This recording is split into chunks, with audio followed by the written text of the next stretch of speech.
So hello friends, আমি রিতেশ রায় চ্যানেলে তোমাদের সবাইকে আরও একবার স্বাগত। তো আজকের ভিডিওতে আমরা কথা বলবো ইন্ডিয়া ভার্সেস ইংল্যান্ডের টি-20 ম্যাচটা নিয়ে, যেটা গতকাল ঘটে গেছে।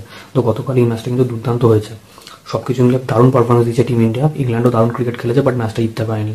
যেমনটা আমি প্রেডিক্ট করেছিলাম স্পিন ফ্রেন্ডলি পিচ হবে, এখানে কিন্তু স্পিনাররা ভালো পারফরমেন্স দিয়েছে। তো সব থেকে বড় কথা, রবি বিষ্ণুর শেষ দুটো চার কিন্তু এই ম্যাচটা জিতিয়ে দিয়েছে। তো এই বিষয়ে পুরোভাবে ডিসকাশন করবো আজকে এই ভিডিওতে। তো চলো ভিডিওটা শুরু করা যাক। তো এই ম্যাচে টসে জিতে কিন্তু ইন্ডিয়া প্রথমে ফিল্ডিং করার সিদ্ধান্ত নেয়, যেটা খুবই প্রেডিক্টেবল ডিসিশন ছিল। কারণ এই ম্যাচে যেই টসে জিততো ফিল্ডিংই করতো। কারণ অন্যান্য টিম যারা চিপকে খেলেছে, আইপিএল হোক বা ইন্টারন্যাশনাল ক্রিকেট হোক, টসে জিতলে সবাই ফিল্ডিংই নেয়। কারণ পরে ডিউ আসার চান্স থাকে এবং স্পিন অতটা বেশি এফেক্টিভ হয় না। এটা spin friendly pitch, but first innings যতটা স্পিন এফেক্টিভ হবে, সেকেন্ড ইনিংসে কিন্তু অতটা বেশি স্পিন এফেক্টিভ হবে না, যার জন্য কিন্তু ইন্ডিয়া স্পিন নেয়, মানে টসে জিতে ফিল্ডিং করার সিদ্ধান্ত নেয়। এরপরে যদি বলি, ইন্ডিয়া বল যখন করতে নামে তখন ইংল্যান্ডের ফিল্ড শট আউট হয়ে যায় তাড়াতাড়ি, এবং ওপেনিং জুটিটা তাড়াতাড়ি ভেঙে যায়। বেন ডাকেটও সস্তায় আউট হয়ে যায়। কিন্তু জশ বাটলার ভালো ক্রিকেট খেলে এবং তিনি মোটামুটি 30 বলে 45 রানের একটা দুর্দান্ত ইনিংস খেলে। এছাড়া কিন্তু কোনো ব্যাটসম্যান মিডল অর্ডার সেরকমভাবে টিকতে পারে না, লিভিংস্টন না বেথেল, অন্য কোনো ব্যাটসম্যান টিকতে পারে না। কিন্তু আমাদের ব্রাইডেন কার্স কিন্তু খুব ভালো একটা ইনিংস খেলে। ব্রাইডেন কার্সের ইনিংসটা মোটামুটি 31 রানের একটা ভালো ইনিংস খেলে।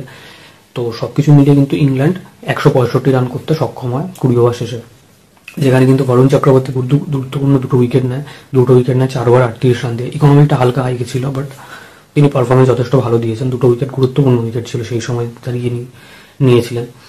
এরপর যদি বলি আমি আকশা প্যাটেলের কথা, আকশা প্যাটেল মোটামুটি 4 ওভার 31 রান দিয়ে ভালো দুটো উইকেট নেয়। এছাড়া অভিষেক শর্মা হোক, হার্দিক পান্ডিয়া হোক বা হর্ষদীপ সিং হোক, সবাই একটা একটা করে উইকেট পায় এবং মিলিতভাবে বোলিং পারফরমেন্সের জন্যই তারা কিন্তু 20 ওভারে 165 রানে তাদেরকে আটকাতে সক্ষম হয়। এবার 20 ওভারে 165 রান খুব একটা বেশি যে ইজি হবে এমনটা নয়। আপনাদের মনে হতেই পারে যে 20 ওভারে 200 রান চেস হয়ে যাচ্ছে, আরামসে চেস হয়ে যাচ্ছে, তাহলে 20 ওভারে 165 তো ইজিলি চেস হয়ে যেতে পারে। কিন্তু এটা চিপকের স্টেডিয়ামে কিন্তু রান করা অতটা ইজি নয়। তো চেন্নাইয়ের অন্যান্য স্টেডিয়ামগুলো যেমনভাবে পারফর্ম করে ব্যাটিংয়ে, এই স্টেডিয়াম কিন্তু সেভাবে পারফর্ম করে না। এরপরে যদি বলি ইন্ডিয়ার ব্যাটিংয়ের কথা, ইন্ডিয়ার ব্যাটিং করতে নামে অভিষেক শর্মা 3টে দারুণ শট মারে এবং 3টে গুরুত্বপূর্ণ 4 মারে, বাট তিনি তারপরে আউট হয়ে যায় 6 বলে 12 রান করে। সঞ্জু স্যামসনও তাই টিকতে পারে না। আমি প্রেডিক্ট করেছিলাম যে সঞ্জু স্যামসন এই ম্যাচে সব থেকে বেশি রান হয়তো করবে, বাট সঞ্জু স্যামসন কিন্তু ফ্লপ করে যায়, আর বাজেভাবে ফ্লপ করে যায়। এরপর নামে তিলক বর্মার ইনিংসটা কিন্তু দুর্দান্ত ইনিংস খেলে। সেদিন 55 বলে 72 রান করেন। তার স্ট্রাইক রেট যদি আমি দেখি, তাহলে কিন্তু বিশাল 140-এর উপর স্ট্রাইক রেট নয়, বাট তিনি যে পারফরমেন্সটা দিয়েছেন সেটা কিন্তু এখনো পর্যন্ত দাঁড়িয়ে আমার বেস্ট লেগেছে তিলক বর্মার থেকে দেওয়া। তিনি দুটো সেঞ্চুরি মেরেছেন ঠিকই, বাট এই পারফরমেন্সটা কিন্তু বেস্ট পারফরমেন্স এখনো পর্যন্ত ইন্ডিয়া টিমে। সেই সিচুয়েশনে দাঁড়িয়ে তিনি খেলেছেন যে সিচুয়েশনে সবাই আউট হয়ে যাচ্ছিল। সূর্য কুমার আউট হয়ে গেল।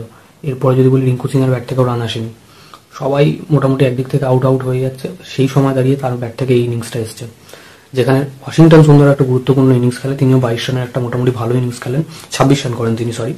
তো সেই ইনিংসটা আর এই ইনিংসটা, এই দুজনের পার্টনারশিপের দৌলতে কিন্তু ইন্ডিয়া কোনো রকম ম্যাচটা বার করতে সক্ষম হয়। লাস্টের রবি বিষ্ণুর দুটো 4। তো সবকিছু মিলিয়ে ইন্ডিয়া যখন ম্যাচটা জিতলো, ইন্ডিয়া একটা টাইম এমন সিচুয়েশন চলে এসেছিল যেখানে ইংল্যান্ড হয়তো ম্যাচটা জিততে পারতো, বাট ফাইনালি গিয়ে ইন্ডিয়া কাউন্টার করে এবং ম্যাচটা জিতে যায়। আর তিলক ভার্মা এই ম্যাচে ম্যান অফ দ্য ম্যাচ পায়। তিনি যোগ্য ম্যান অফ দ্য ম্যাচ, তিনি পাওয়ার যোগ্য ছিলেন।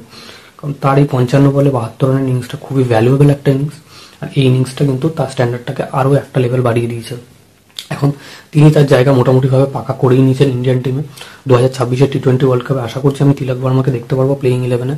এখন অভিষেক শর্মার জায়গাটা পাকা হয়নি, আর অভিষেক শর্মা কিন্তু ফর্মে আছেন, এমনটা না যে ফর্মে নেই। তিনি আজকে 6 বলে 12 রান করেছেন। তার কাছ থেকে আমরা আরও এক্সপেক্ট করছিলাম যে তিনি একটা বিধ্বংসী ইনিংস খেলবেন, বাট কোনো রকমভাবে সেটা হয়নি। এখন দেখার বিষয় যে অভিষেক শর্মা চান্স পায় কিনা টি-20 ওয়ার্ল্ড কাপে, বাট তিলক বর্মা কিন্তু ছাপ ছেড়েই যাচ্ছেন। যখনই খেলছেন ভালো খেলছেন। সূর্য কুমার যাদবের ব্যাট থেকে কিন্তু রান আসেনি, দুটো ম্যাচে কোনো ম্যাচেই রান আসেনি, সেটা একটা চিন্তার বিষয়। এখন হার্দিক পান্ডিয়া বোলিংয়ে 2 ওভারে 6 রান দিয়ে একটা উইকেট নিয়েছেন ঠিকই, বাট ব্যাটিংয়ে কিন্তু সেরকম পারফরমেন্স আসেনি। দেখার বিষয় যে এই সব দিক থেকে কামব্যাক করতে পারে কিনা ইন্ডিয়া। আপনাদের কি মনে হয় কমেন্ট সেকশনে লিখে জানান। আর ভিডিওটা ভালো লেগে থাকলে লাইক করুন, শেয়ার করুন, চ্যানেলটাকে অবশ্যই সাবস্ক্রাইব করে বেল আইকনটা বাজিয়ে দিন। দেখা হচ্ছে পরের ভিডিওতে।